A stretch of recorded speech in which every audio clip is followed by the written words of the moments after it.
નમસ્કાર દર્શક મિત્રો, બોટાદ દસ્તક ન્યૂઝમાં આપનું હાર્દિક સ્વાગત છે અને હું છું એલડી મકવાણા. આપ જોઈ રહ્યા છો બોટાદ દસ્તક ન્યૂઝ. હવે પછીના સમાચાર વિગતવાર. પરિણીત પ્રેમીને સેશન કોર્ટે 5 વર્ષની જેલની સજા ફટકારી. ગાંધીનગરમાં ટીસીએસની કર્મીએ મધરાતે ગળાફાંસો ખાધો હતો. આરોપી મોબાઈલ લઈને નાસી ગયો હતો. દુષ્પ્રેરણાના ગુનામાં સજા. ગાંધીનગરની સેશન કોર્ટે એક ચકચારી કેસમાં મહત્વપૂર્ણ ચુકાદો આપ્યો છે. પરિણીત પ્રેમીને 5 વર્ષની જેલની સજા ફટકારી છે. ટાટા કન્સલ્ટન્સી સર્વિસ ટીસીએસની કર્મીના આપઘાત કેસમાં આરોપી પરિણીત હોવા છતાં યુવતી સાથે પ્રેમ સંબંધ રાખતો હતો. આરોપીને તેના આપઘાત માટે દુષ્પ્રેરિત કરવાના આરોપમાં દોષિત ઠરાવવામાં આવ્યો છે.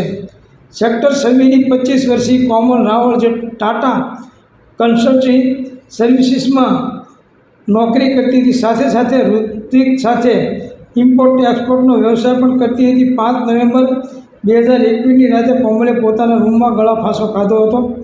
કોમલ અને ઋત્વિક સાથે મળીને ઇમ્પોર્ટ એક્સપોર્ટનો વ્યવસાય પણ કરતા હતા. ઘટનાની સાથે 12:30 વાગ્યે ઋત્વિકે કોમલના ઘરે ફોન કર્યો હતો, પરંતુ કોઈ જવાબ ન મળતા તે તરત જ ત્યાં દોડી ગયો હતો અને રૂમનો દરવાજો તોડતા કોમલ સીલિંગ ફેન સાથે લટકેલી મળી હતી. આ પછી ઋત્વિક કોમલનો ફોન લઈને ત્યાંથી જતો રહ્યો હતો, જેનાથી શંકા વધુ મજબૂત થઈ હતી. સરકારી વકીલ જિગ્નેશ જોશીએ કોર્ટમાં દલીલ કરી હતી કે આરોપી પરિણીત હોવા છતાં યુવતી સાથે પ્રેમ સંબંધ રાખતો હતો. વળી એક અકસ્માત સમયે બંનેના મોબાઈલનું લોકેશન એક જ સ્થળે હોવાના વૈજ્ઞાનિક પુરાવા મળ્યા હતા. જજ એચ.આઈ. ભટ્ટની કોર્ટે તમામ પુરાવાઓ અને દલીલોને ધ્યાનમાં રાખીને ઋત્વિક બિપિન કુમાર ઠક્કરને 5 વર્ષની કેદની સજા ફટકારી છે. સાથે જ ₹27,000નો દંડ પણ ફટકારવામાં આવ્યો છે.